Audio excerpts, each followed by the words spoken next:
And everyone who is on the call, you should be automatically muted, and you should only be able to see the people who are panelists on your screen, just so you have a feel for what's happening. And we really appreciate you all taking time to be here today. Many of you have joined us for our previous webinars, and this is just a follow-up because, as we all know, the federal guidance keeps changing about small business administration supports. And so our focus today is really on the supports that are available from the federal government to help you with your business.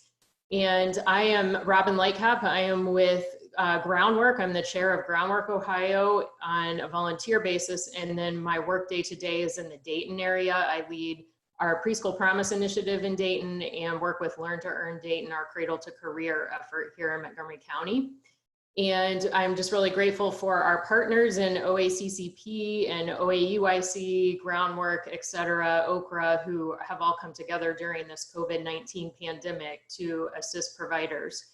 So again, today we're gonna go ahead and dive into our panel of experts who have been researching and reading all the rules in detail, and it's constantly changing. Like we've said before, our intention with these webinars is to give you some general guidance and to help you understand the questions that you should be asking as you consider talking to your own accountants and attorneys. But we certainly can't give you individual advice on this call, but we're going to do our best to give you updated details so that you know which programs you might want to consider for your business.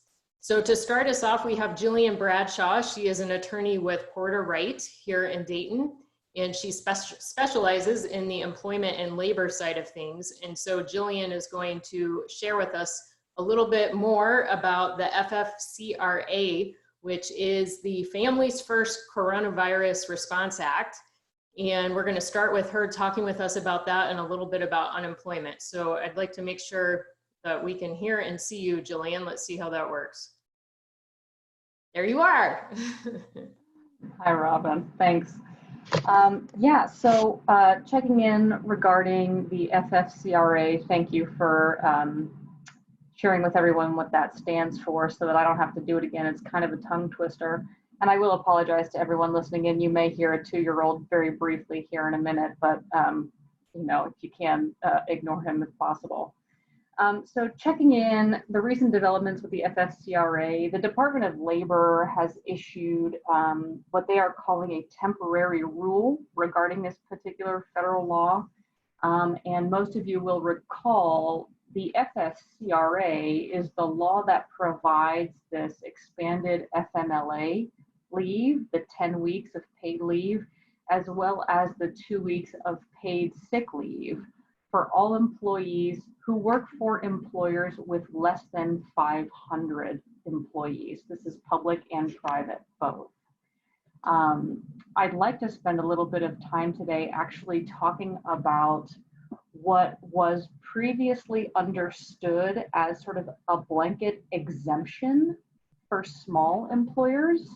And the DOL refers to small employers as those employers who have less than 50 employees.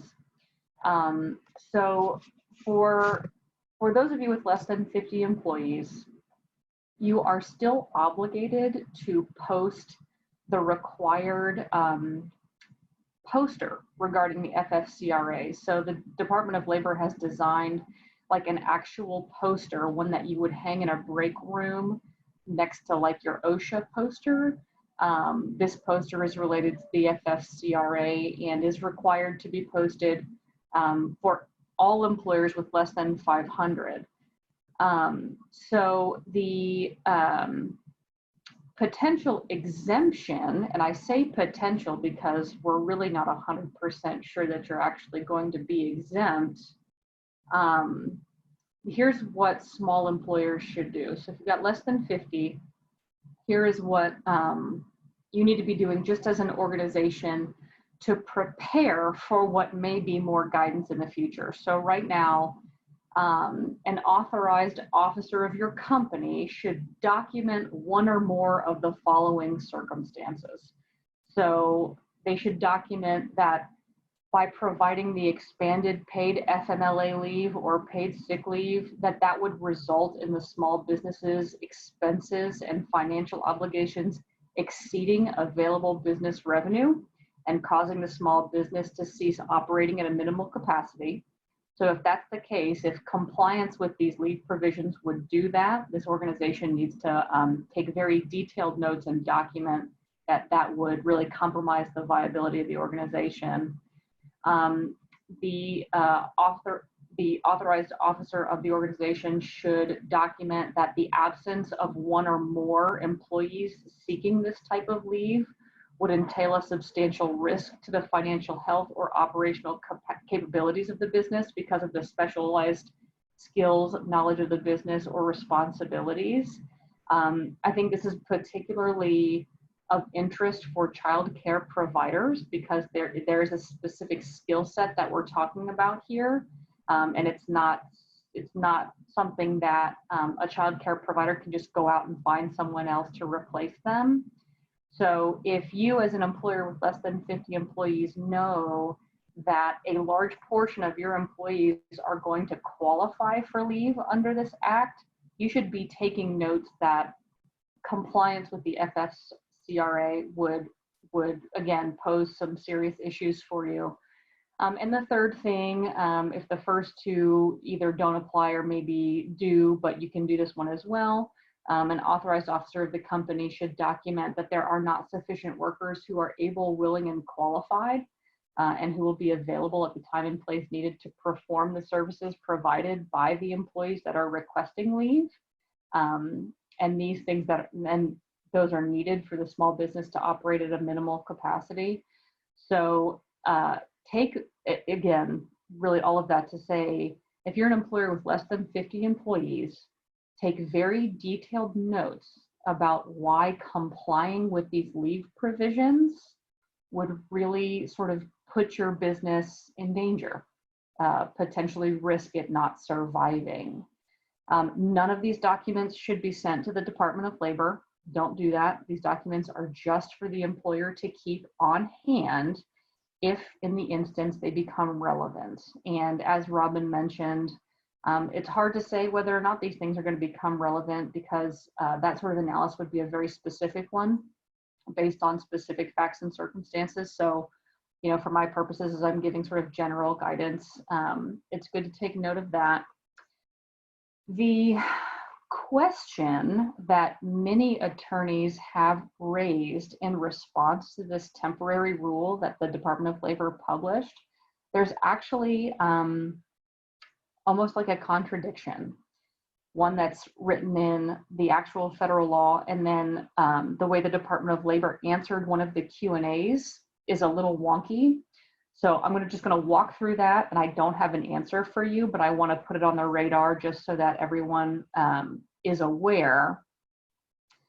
Right now, our understanding of this exemption actually only applies, again, to employers with less than 50, but only applies to an employee request to take one of those types of leave because of lack of childcare or school. So reading it in its entirety, our understanding is that an employer can only be exempt from the requirement to provide expanded FMLA or paid sick leave when it is requested to care for a son or a daughter who is without childcare or school due to COVID-19. If the employee requests paid sick leave for one of the other qualifying reasons under the Act, such as illness of themselves or an immediate family member, for instance, the employer still has an obligation to provide it and cannot be exempt. So what we're not sure about is whether this is a complete blanket exemption from the FFCRA leave provisions, or if this exemption only applies to leave that is requested to cover for childcare. So the question has been posed. We're hoping to get some clarification on that. But it's just important for employers with less than 50 employees to be aware that it is very possible that you will be required to comply with these leave provisions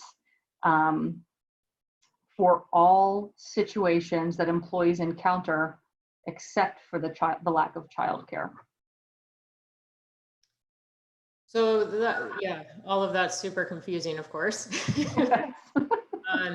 So the way I have understood this is that if you have fewer than 50 employees, and April 1st is the determination date, I believe, for whether or not you have 50, because we certainly have some childcare providers who had more than 50, but have laid folks off because of having to close.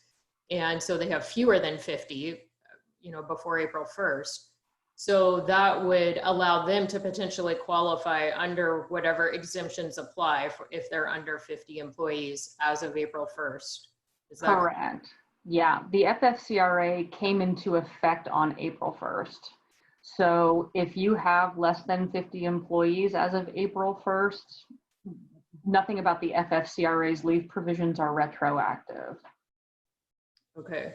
And in that, what I'm hearing you advise us is that no matter what your size, whether you're under 50 or you're above 50, you're suggesting that we take really good notes and document the fact that complying with this recommended 12 weeks of leave or the paid sick leave would be detrimental to our business, or we would not be able to fulfill that and still exist, so that we have documentation should the federal government ever ask for how come you did not comply with this. Yeah, that's specifically important for employers with 50 or less, or perhaps employers that maybe sort of toe that line. If your employees just tend to fluctuate between 45 and 55, you'll want to keep very close notes of those things. Yeah. Okay. Can you also talk a little bit, we talked on the last couple webinars about unemployment. We're still getting lots of questions about unemployment. And I know there hasn't been, from talking with you earlier, there hasn't been a lot of additional guidance released on this. We're still getting questions about things like, can family childcare providers apply for unemployment? Let's start with that one. So, the answer is yes, people can apply. The question then becomes, is the Ohio Department of Job and Family Services going to approve? And the approval question is one that I can't answer. And because there have been, so many folks who have filed, and this is sort of this unprecedented, unforeseeable global pandemic, what we've suggested is that even if you're not sure, you should still apply and let the agency make the determination about whether or not you will qualify. Right. And the same for faith-based religious nonprofits, same thing there. We have not gotten any additional guidance that says they would definitely be considered, but we also don't have anything that says they won't be. So we advise people to go ahead and apply. Can you apply for unemployment if your wages were reduced and then just get that differential? And does that make you eligible for the $600 a week? So I'll take your first question. The answer is yes. If your hours have been substantially cut, and that, again, that substantial is an agency determination. My sort of take on it, and I'm getting varying input from this, is that if your hours are at half or less than what you normally worked, you should go ahead and apply for supplemental unemployment insurance compensation. And again, let the agency determine how much, if anything, you will then qualify for to be paid. As it relates to the $600 federal stimulus money, I think that's sort of separate and apart. My understanding is that the stimulus money is going to be based on your prior year's tax filings, based on how much money you made on an annualized basis. So I'm really not sure whether your unemployment compensation status is going to affect that $600 stimulus money. Okay. Let's see.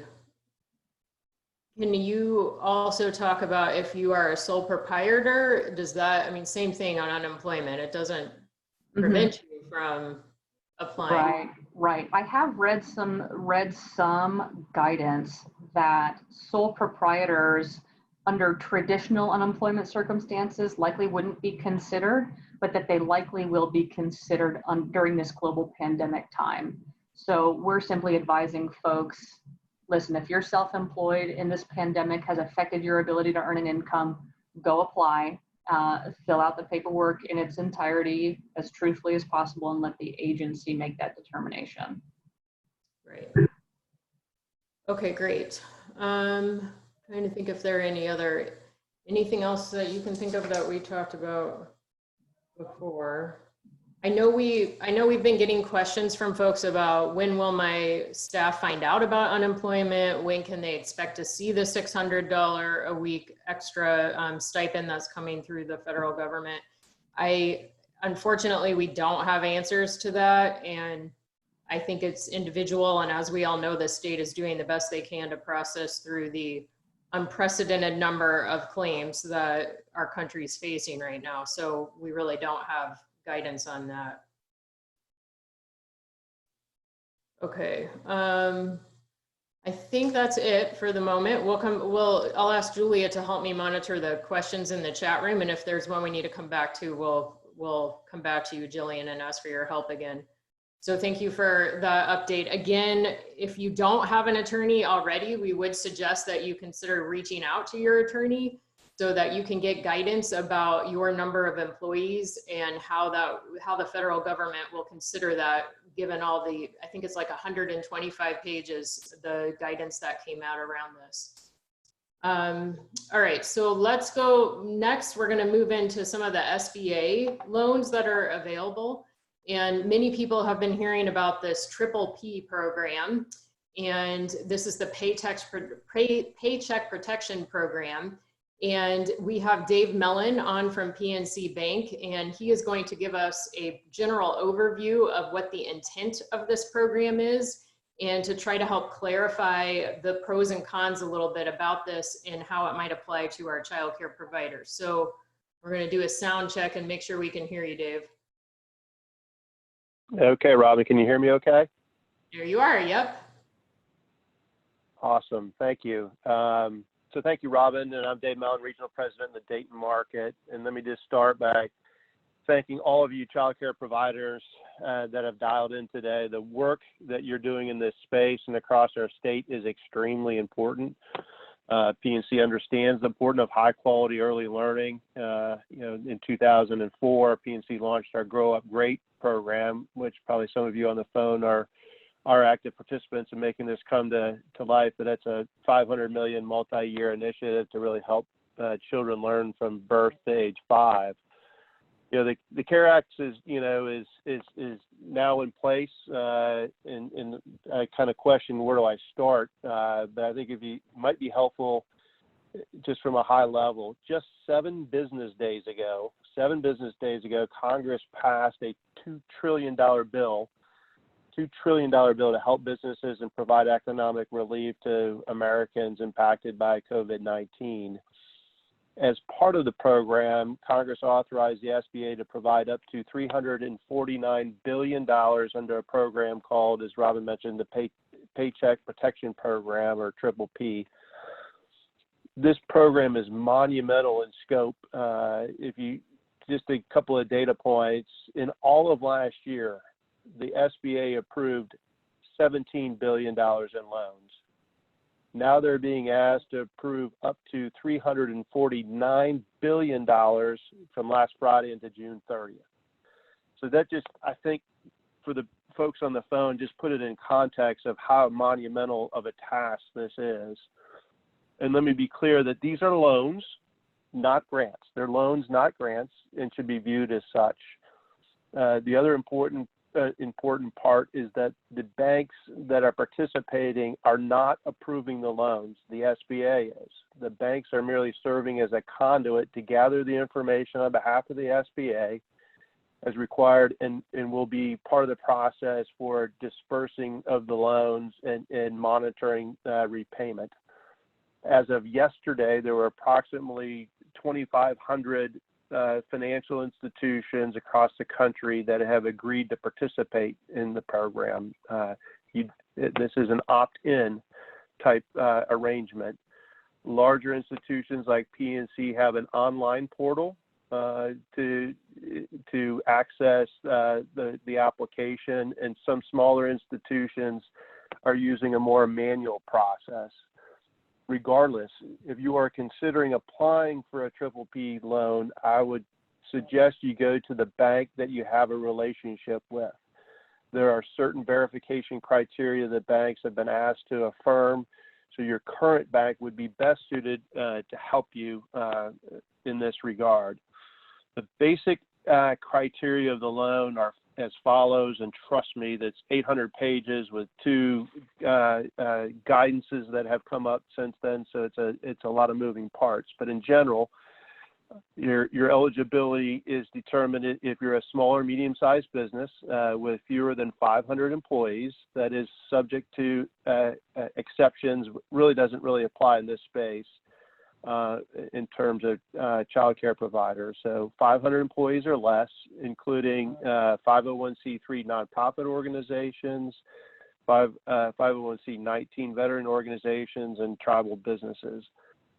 The loan proceeds may be used for specific expenses such as payroll costs, utilities, mortgage interest, rent, lease payments, group health benefits, interest on existing debt, and approved efforts and retained employees.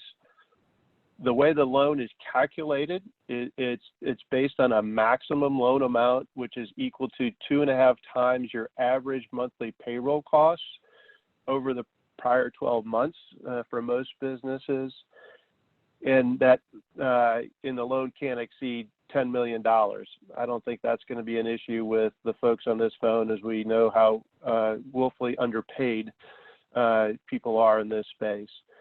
The loans, the PPP program does not require a personal guarantee or additional collateral.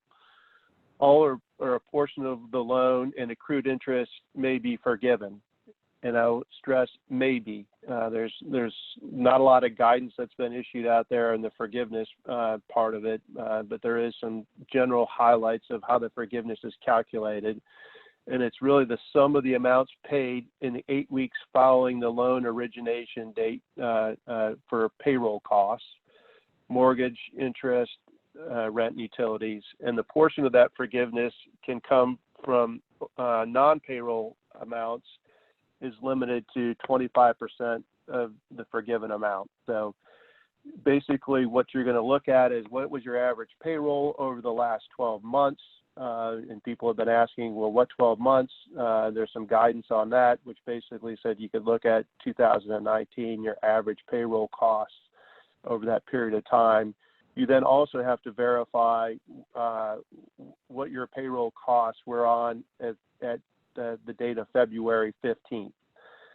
So you have to not only get the average, but you have to say basically that the business was in business at February 15th, and here were your payroll costs. You're not charged any kind of fee to participate in the loan program, and there's no prepayment penalties. Balances remaining after the forgiveness amount may have a maximum maturity of 2 years, so you have the ability to pay it back over 2 years. And loan and interest payments are deferred for 6 months. You can only get one PPP loan for your entity, and the other piece of this is that the loans are only available through June 30th, and there is funding limitations. So as I mentioned, the Act provided up to $349 billion under the program. It is a first come, first serve type arrangement. And there is a lot of activity already in the system applying for those loans.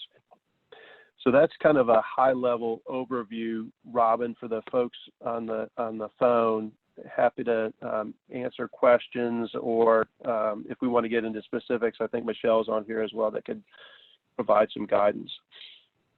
Yeah, so just a couple things, Dave, that I think you might be able to, if you're comfortable speaking to this, like clarifying that the intent of this loan is for a business to keep their folks on payroll.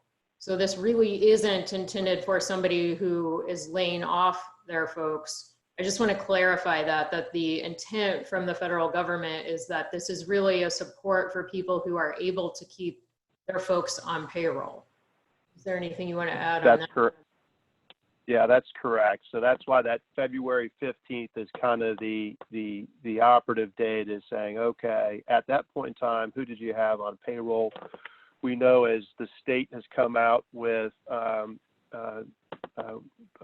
limitations on businesses that are non-essential to close, that's had an impact on everyone. The idea really is to say they're either going to show up in the unemployment line, or how about we use a program to keep them employed in your business and keep that payroll the same. Now, you could have a slightly less payroll and qualify, but that would limit your amount of forgiveness that you would have under the program. But if you're intending to not keep people employed at kind of your full employment, and there's all kinds of caveats, you can't bring it back at significantly less dollars than what they were back on February 15th. So the real key is for the folks to say, is it a good loan program for them to take advantage of to keep their employees employed and pay them as if they were still working in their centers? And so obviously we know in childcare that most programs have closed, and only the ones who are operating temporary pandemic sites are likely to still have people on payroll. And in childcare, we have the added dilemma that you've already alluded to, Dave, of our childcare folks. Unfortunately, the way the payment works, the wages are, can you hear me? Yeah. Okay, the wages are really low. And so for most childcare frontline folks, being on unemployment is a better financial situation than being on their normal payroll because of that $600 a week payment. And so just trying to help people process that it might be the case that your folks are better to stay on unemployment than for you to try to pursue this type of PPP loan, because this is really intended for people that are keeping their folks on payroll. And it is a loan, and you have to meet certain criteria. And obviously there's a certain element of risk, since we do not know when childcare will be able to open again. Right now it's at least through April 30th. We all know it's possible that could be extended. I'm not speaking with any knowledge about that, but it is possible. There's certainly inherent risk about how long the closure will take place. Dave, to clarify for a couple, I know some people were asking, how can I figure out which banks are offering this? Like one of our participants said that her bank did not offer this. And I know you said earlier there are a number of banks, but could you maybe give some guidance on ones? I know Huntington is doing this, Chase, PNC. Do you have other thoughts about how to find a bank that is? Yeah, most of the big, regional banks and local banks are participating, and I would say the best way is to go to that bank's website, and most of them, like ours, would have a selection of the PPP program or COVID-19 kind of quick answers to determine whether that organization is participating or not. The Ohio Bankers League could be another good organization. That's the kind of trade association that speaks on behalf of banks, and there's a good membership there that they may have some lists of bank providers out there. I believe the SBA site also, you can search for institutions that are out there. I mean, there's 2,500 of them. More than half of the banks in Ohio have agreed to participate. Okay, so that would be my best guidance. And then one other point, Robin, that I wanted to make when you were talking about do we bring people back from unemployment or not, but the key start date, as soon as that loan is funded, that's where your 8-week look back starts. So if you were to slowly bring people back onto your payroll, that's going to reduce the amount of the loan that is forgiven. Because the idea is if you're not paying them the payroll, we're not going to give you a loan that just goes away, right? It's kind of a dollar per trade. If you're employing people and adhering, then we're going to give you the benefit of keeping them out of unemployment and give you a forgiveness of that loan. So that's the other piece, is to make sure people, it's not where you end after the 8 weeks. It's from where you was funded, and that's when the clock starts.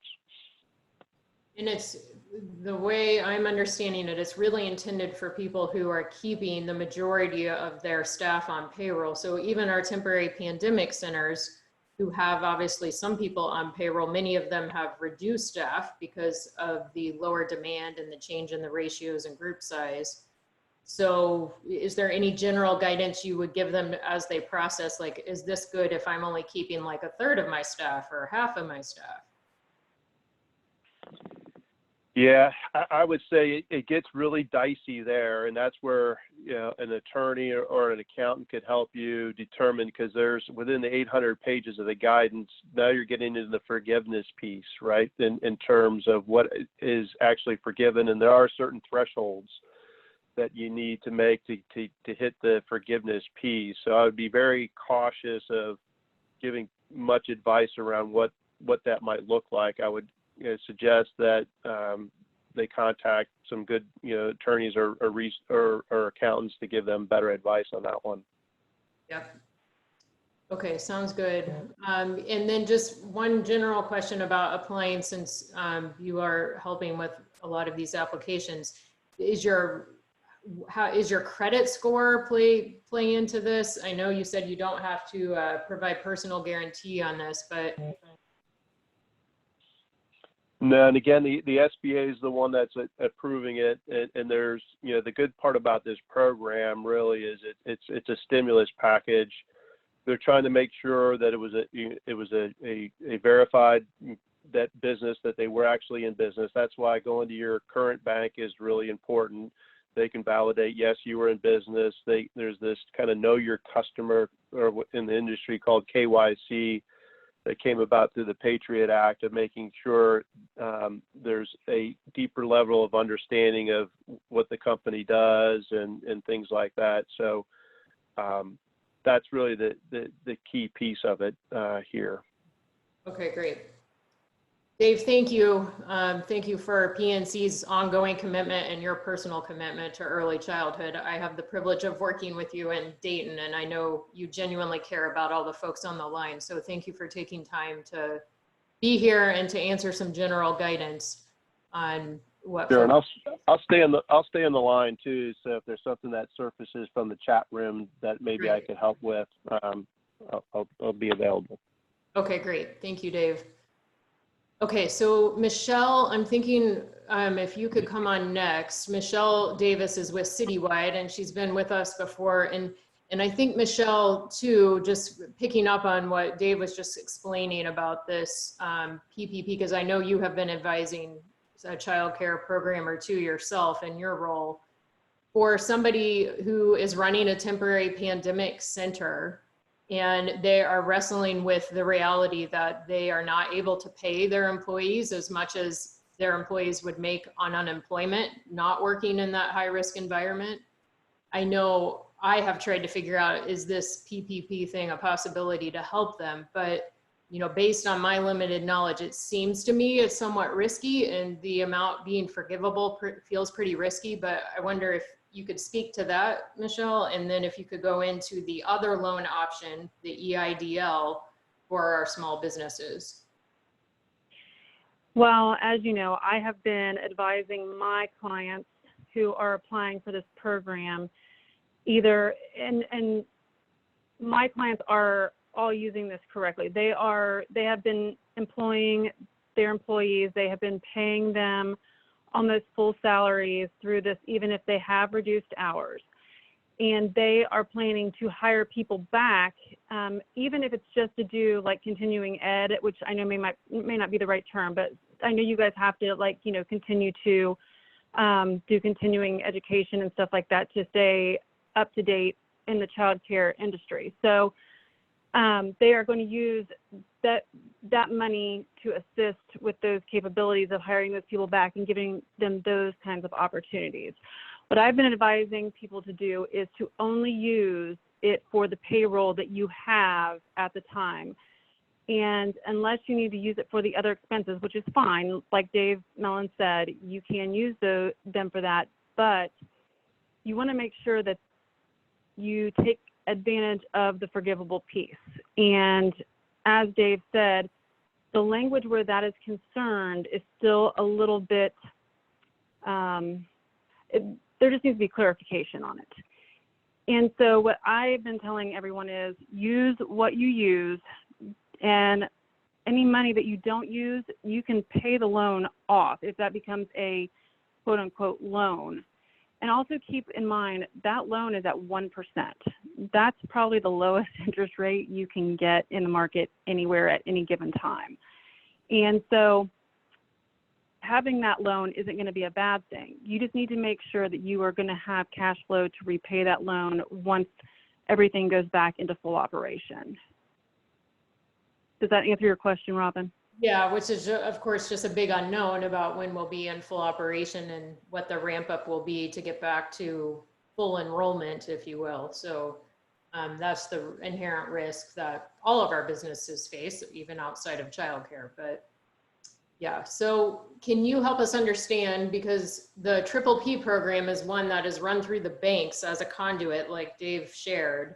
It's still the SBA approving, but the bank is serving as that conduit to help applicants with the paperwork and with approval, et cetera. So on the EIDL, it's a little bit different because you do not go through your bank on the EIDL. So can you give us an understanding and overview of this option and how you would access it? Sure. So they have streamlined the EIDL application if you have not visited the SBA disaster relief website yet.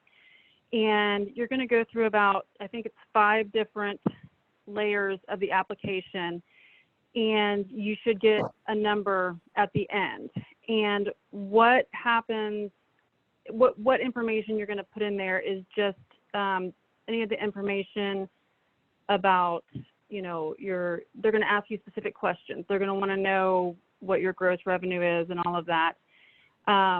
Right now, so let's step back, because the state of Ohio got their declaration, you know, later than other states. So I have not at this point had any borrowers who have been quote unquote approved or even contacted yet. They have their number and they're still in waiting. So this is just kind of the process. You just need to apply. And it's for the same, this one is for the same things basically that the PPP loan can be used for. It's for payroll. It's for working capital such as insurance, rent, mortgage payments if needed, and of course utilities to keep the lights on. And so the programs are very similar. They just use a different formula for how the loans are calculated. As we've discussed before, it is your gross profit divided by 2, basically. And so for some providers, that number is going to be higher than what a PPP loan would be. Also, keep in mind, if you get an EIDL loan first, and then you apply for a PPP loan, your EIDL loan can be refinanced into the PPP program if you have used it for payroll. Otherwise, EIDL loan becomes one loan and the PPP loan becomes a separate loan for payroll only. And the 2 loans, as we have discussed previously, have to be used for different things. They cannot both be used for the same expenses. Did that answer your question? Yes. And can you, I don't think we have articulated the new guidance that came out yesterday about religious-based nonprofits being eligible for these, both the Triple P and EIDL? Sure. Yeah, that was kind of exciting. So the SBA does not finance normally religious organizations. And yesterday it was announced that religious organizations are eligible to apply for assistance. So any healthcare provider that is affiliated with any religious organization can now apply for assistance through both programs. Okay, great. And just to clarify, can you talk about the $10,000 grant option that is under this program? Sure. So what happens is, as part of the application process, you have the option to select to get an emergency advance or an emergency grant of up to $10,000. It is up to $10,000. They do not have to give you that full $10,000 if they don't feel that you are eligible for it. But I don't think that that's going to be a problem for most child care facilities. So what that is it's a box you check in the application. As you're going through, you will give them your bank account and routing number for your bank, and that money gets deposited within 3 days of the application being reviewed. It states that it is within 3 days of, sorry, let me look. SBA must distribute IDL emergency grant within 3 days. That's 3 days within the review of the application, not the application being sent to the SBA. So that is a little bit of the difference, and that will be deposited directly. So you're going to have to keep an eye on your account. Normally, there should be an email that comes with that too, but I haven't gotten confirmation of that yet. And that amount, in the event that you do not get accepted for the EIDL loan, if you do not get, or you get declined for that loan, that $10,000 you do not have to repay to the government. And so obviously for the banks, I go to the bank, I mean, for the PPP, I go to the banks to apply. So where do I go for the EIDL? Just that. And I knew you were going to ask me that. And of course, my remote access has kicked me off and I can't get back on. But it is an SBA link. And Robin, I will send you that. And you can post it on the site if you don't mind. Yep, I did put the EIDL SBA. Julia's been putting it in some of the notes. Do you have a wild guess on how quickly people might hear back on these? I know you and I talked with Dave earlier, and at this point, I don't think we have a really good sense on timing. Anything new since we last talked? No, unfortunately not. I know that the EIDL loans, they were originally trying to at least make first contact within 3 weeks. However, from what I'm to understand, the site has over 1 million applications at this point. So we are getting updates, and actually one of my counterparts is actually on another web conference right now about some of these things. I am participating in this one, so I am not getting that update, but I will be getting those updates and will forward them to you as I receive them. But so if you've already applied, give it 3 weeks. I know that they've got some phone numbers to call for customer service. However, as you know, we've discussed previously, those lines are very bogged down and the wait times are very long. However, if it's just something that you want to log in to see, or, you know, get a hold of somebody just to see if anybody has even touched your application yet, feel free to reach out in that manner. I think at some point they were talking about setting up an email correspondence as well, but I do not know if that has been done. I have not been to the site this week. Okay. And can you apply only for the $10,000 grant? No, from what I'm to understand, you have to apply for the loan. Now, if you apply for the loan, you're approved for the loan, you don't necessarily have to take the loan. In that instance, the way they word everything, it basically makes it seem like that $10,000 is a grant regardless. However, there is a little bit of ambiguity where that's concerned. So I'm not going to tell you to take the grant and then not take the loan. What I'm going to tell you is, if you decide not to take the loan, ask if the grant is repaid. It has to be repaid at that point in time. That's something that is actually happening on the other web conference, that they're discussing those things. And like I said, I'll share that information when I have it. Okay, and our home care providers could apply for this as well. Yeah, all type A and type B in-home providers can apply for this because they approved it to go to everything from sole proprietors to private nonprofits and cooperatives, ESOPs, individual contractors, and tribal businesses. So they've added another layer for applications.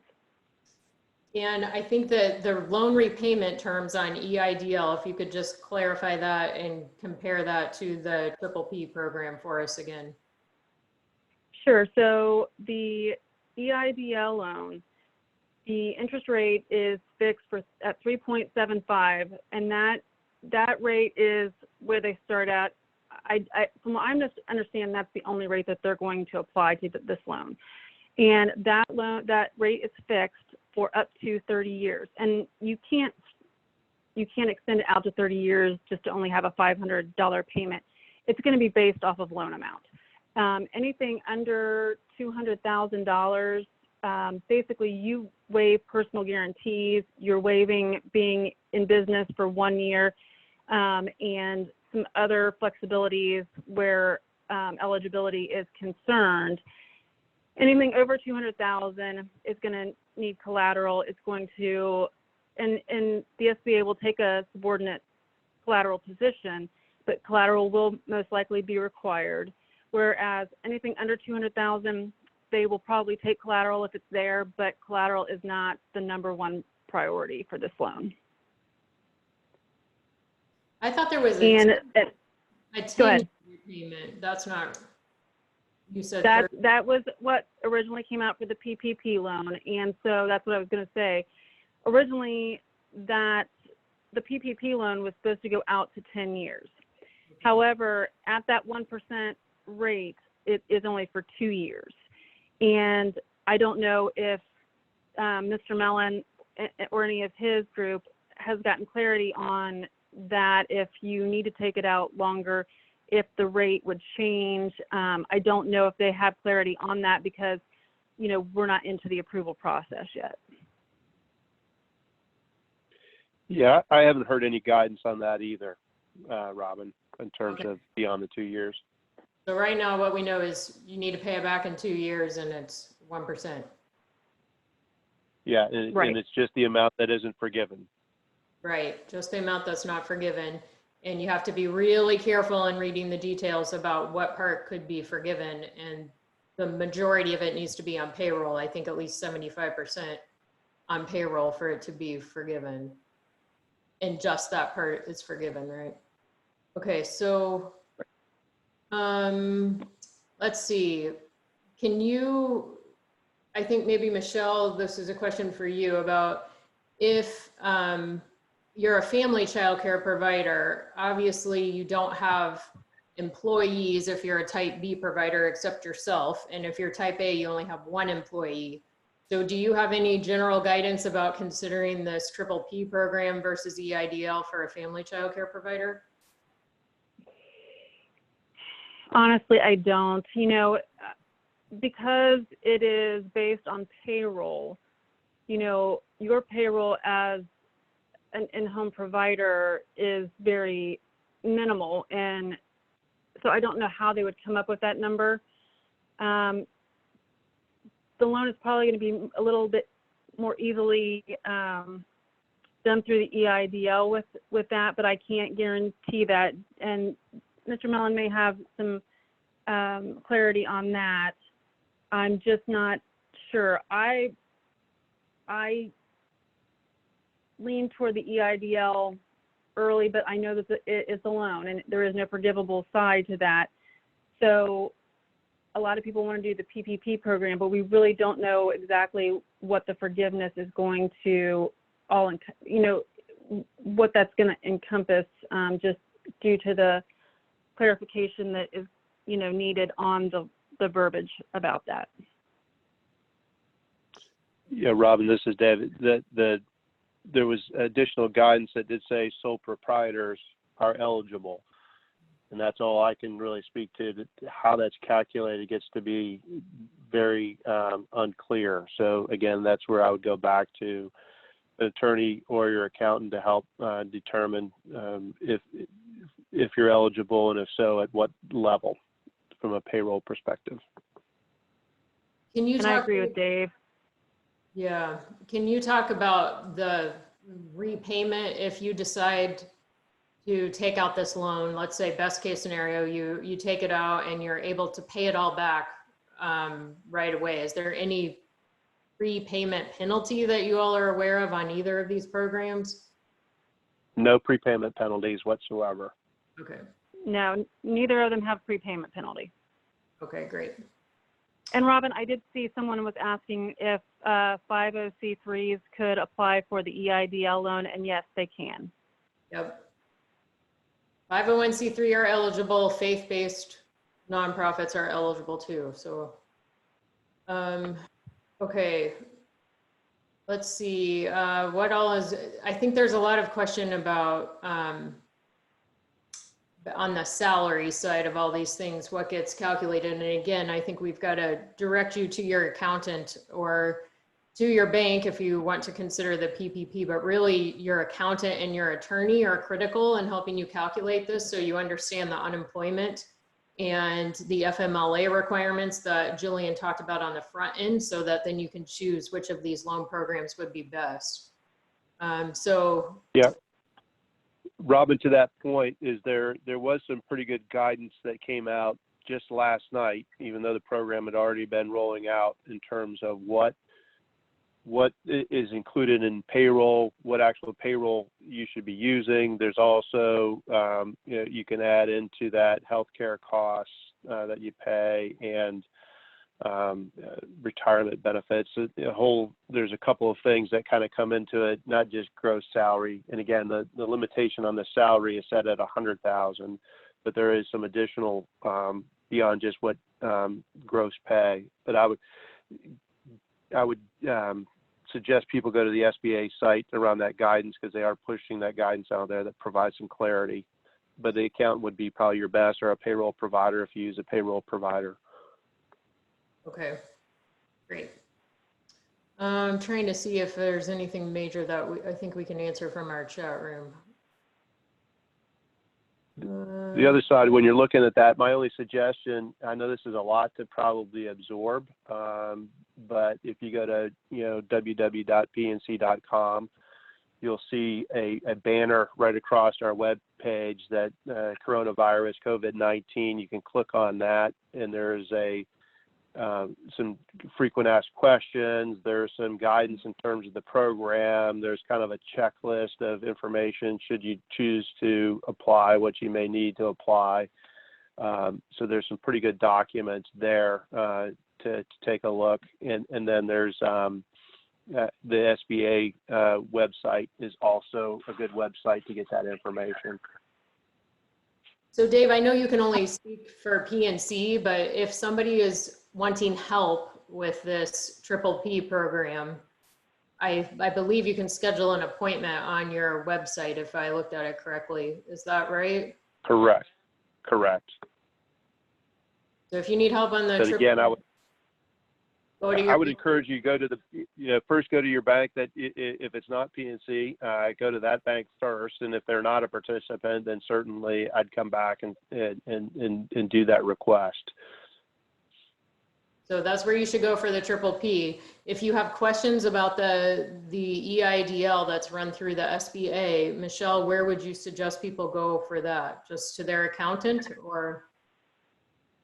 Yeah, I would definitely, anybody who is going to apply for either one of these loans needs to contact their CPA and or their attorney to get clarification on what loan is going to be best for them, because different size providers are going to have different advice from their CPA and their attorneys. And, you want to make sure that you're consulting with them, because there are some tax credits out there, and you want to make sure that you're not taking the program that is going to throw you out of the potential for a tax credit if that can be taken. Sometimes that's a little bit more beneficial. So just keep those things in mind. If you don't have a CPA, reach out to one of the another child care provider that you may have a relationship with and see who they use, because using a CPA that understands this industry can be very beneficial to you when evaluating these loans.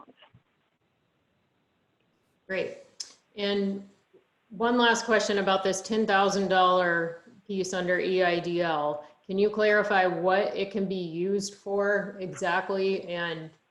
And again, your understanding is you have to apply for a loan. You cannot only apply for the $10,000 grant. But if you apply for Correct. the EIDL loan, you may be awarded up to $10,000 in grant dollars, which would not be something that they have to repay, correct?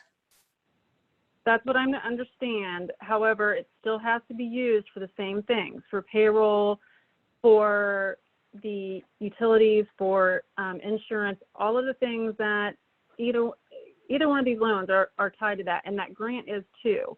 And you don't want to put yourself in jeopardy of getting the grant and maybe, not getting the loan and then having the government come back and audit this in some way. We don't know if that's going to happen, but you don't want to put yourself in jeopardy of having to repay that later in the event that an audit would happen.